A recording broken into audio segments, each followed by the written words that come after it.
രണ്ടാഴ്ചകൾക്ക് മുമ്പ് ജിൻഡോയ്ക്ക് കുറച്ചുപേർ ഒരുമിച്ച് ചേർന്നൊരു പാരിതോഷികം കൊടുത്തു. എന്തിനാണെന്ന് നമുക്കെല്ലാവർക്കും അറിയാം. മണ്ടൻ എന്നുള്ള പാരിതോഷികം. 17 ആൾക്കാർ ചേർന്ന് ഒരുമിച്ച് മണ്ടൻ എന്ന് മുദ്ര കുത്തിയ ജിൻഡോ. ആ ജിൻഡോയുടെ ഇപ്പോഴത്തെ കളികൾ കാണുമ്പോൾ എത്ര പേർക്ക് പറയുവാൻ കഴിയും ജിൻഡോ മണ്ടനാണെന്ന്?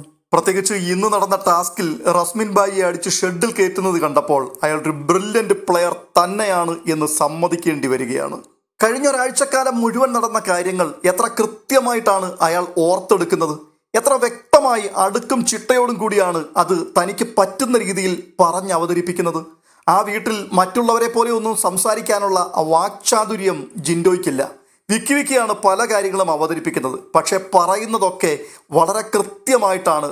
എതിർവാക്ക് പറഞ്ഞ് പൂട്ടുവാൻ പറ്റാത്ത രീതിയിൽ വളരെ കൃത്യമായിട്ടുള്ള നീക്കങ്ങൾ തന്നെയാണ് ജിൻഡോ നടത്തിയത്.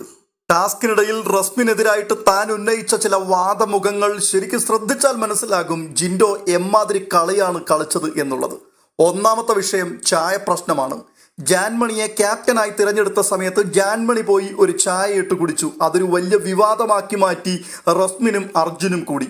ഇവിടെ ജിൻഡോ പറയുന്നുണ്ട് അത് ചെയ്തത് മോശമാണ്, ഒരു കാര്യം ചെയ്യാം, ഞാനത് പതുക്കെ പോയി സോൾവ് ചെയ്യാം, ഞാനൊരു ചായ ഇട്ട് കൊടുക്കാം, വേണമെങ്കിൽ ഞാൻ മാപ്പും പറയാം പവർ ടീമിന് വേണ്ടി, എന്നിട്ട് നമുക്ക് ആ പ്രശ്നം പതുക്കെ അങ്ങ് ഒതുക്കി തീർക്കാം എന്ന് പറഞ്ഞപ്പോൾ റസ്മിൻ പറഞ്ഞു അതിൻ്റെ യാതൊരു ആവശ്യവുമില്ല, നമ്മൾ പറഞ്ഞത് തന്നെയാണ്, അത് അവർക്ക് ആവശ്യമുള്ള കാര്യം തന്നെയാണ്, പവർ ടീമിനുള്ള പവർ എന്താണെന്ന് ക്യാപ്റ്റനും മനസ്സിലാക്കണം, അതുകൊണ്ട് യാതൊരു ഒത്തുതീർപ്പിൻ്റെയും ആവശ്യമില്ലെന്ന് പറഞ്ഞ് എന്നെയും വിലക്കുകയായിരുന്നു. എന്നിട്ട് ഈ വ്യക്തി വൈകിട്ട് ചെയ്തത് എന്താണ്? ആരും അറിയാതെ, ഞാൻ പോലും അറിയാതെ ജാൻമണിയെ ഒരു മൂലയ്ക്ക് വിളിച്ചു മാറ്റിയിരുത്തിക്കൊണ്ട് അവരെ കെട്ടിപ്പിടിച്ച് സോറി പറയുകയും പ്രശ്നം ഒത്തുതീർപ്പാക്കുകയും ചെയ്തു. നമ്മൾ ഒരുമിച്ച് നിൽക്കേണ്ടവരാണ്, പ്രത്യേകിച്ച് ക്യാപ്റ്റൻ, അവർ പവർ റൂം മെമ്പറാണ്, അതുകൊണ്ട് നമുക്ക് ഈ പ്രശ്നം തീർക്കാമെന്ന് പറഞ്ഞിട്ട് എൻ്റെ മുമ്പിൽ വെച്ച് ഒന്ന് പറയുകയും അപ്പുറത്തോട്ട് മാറി ഞാൻ അറിയാതെ പ്രശ്നം ഒത്തുതീർപ്പാക്കുകയും ചെയ്യുമ്പോൾ എന്താണ് ഇതിനെക്കുറിച്ച് മറുപടി പറയുക? അതുകൊണ്ട് തന്നെ മൗനമായിരിക്കുവാൻ പറ്റില്ല. അതുകൊണ്ടാണ് മോർണിംഗ് ടാസ്കിനിടയിൽ വെച്ച് ഞാൻ പറഞ്ഞത് ഞാൻ അറിയാതെ അവിടെ കളിച്ച കളികളായിരുന്നു ഇതെന്ന്. ഞാനത് പരസ്യമായി പറഞ്ഞതിൻ്റെ ചൊരുക്ക് വെച്ചുകൊണ്ട് ഇവർ പവർ റൂമിലെ കാര്യങ്ങൾ പുറത്തു പറഞ്ഞു എന്നുള്ള കാരണം കാട്ടിക്കൊണ്ട് എനിക്ക് ശിക്ഷ വിധിച്ചു, എന്നെ കൊണ്ട് പണിയെടുപ്പിക്കുവാൻ തീരുമാനിച്ചു.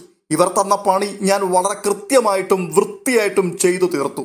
ഇവിടെയുള്ള എല്ലാ ആൾക്കാരും അത് കാണുകയും ചെയ്തതാണ്. എന്നാൽ ഞാൻ ആ പണി ചെയ്തുകൊണ്ടിരിക്കുന്ന സമയത്ത് എന്താണ് റസ്മിൻ ചെയ്തത്? ചീഞ്ഞ മുട്ടയുടെ തോടും അടുക്കള വേസ്റ്റും എല്ലാം കൂടി കൊണ്ടുവന്ന് ഞാൻ തൂത്ത സ്ഥലത്തേക്ക് വീണ്ടും വാരിയിട്ട് കൊണ്ടായിരുന്നു.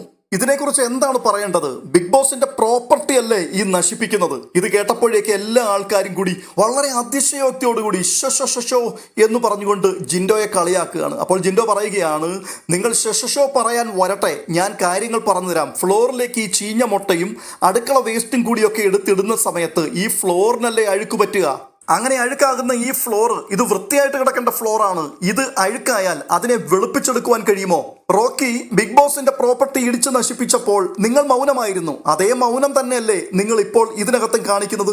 എല്ലാ ആൾക്കാരും ആ സമയത്ത് റസ്മിനെ സപ്പോർട്ട് ചെയ്യുകയായിരുന്നു ചെയ്തത്. എന്നാൽ പൊതുമുതൽ നശിപ്പിക്കുന്നത് ഗണത്തിൽ തന്നെയാണ് ഈ കുറ്റകൃത്യവും വരുന്നത്. ഇത് കേട്ടപ്പോൾ ആർക്കും പിന്നെ ഒന്നും മിണ്ടാനില്ലായിരുന്നു.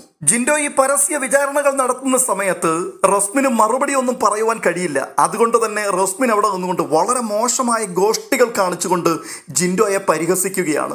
അതിനെ കട്ടയ്ക്ക് സപ്പോർട്ട് ചെയ്യുവാൻ വേണ്ടി ജാസ്മിനും ഉണ്ട്. ജാസ്മിൻ ഒരു ഭാഗത്ത് നിന്ന് ഗോഷ്ടി കാണിക്കുന്നു.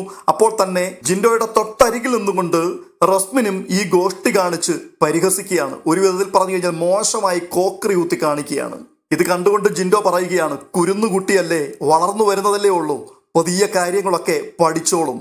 ഈ സംസാരത്തിലൂടെയൊക്കെ കൃത്യമായിട്ടൊരു സന്ദേശം പ്രേക്ഷകർക്ക് കൊടുക്കുവാൻ ജിൻഡോ ആഗ്രഹിക്കുന്നുണ്ടായിരുന്നു. അത് വളരെ വ്യക്തമായി പ്രേക്ഷകരിലേക്ക് എത്തിക്കുവാനും ജിൻഡോയ്ക്ക് കഴിഞ്ഞു.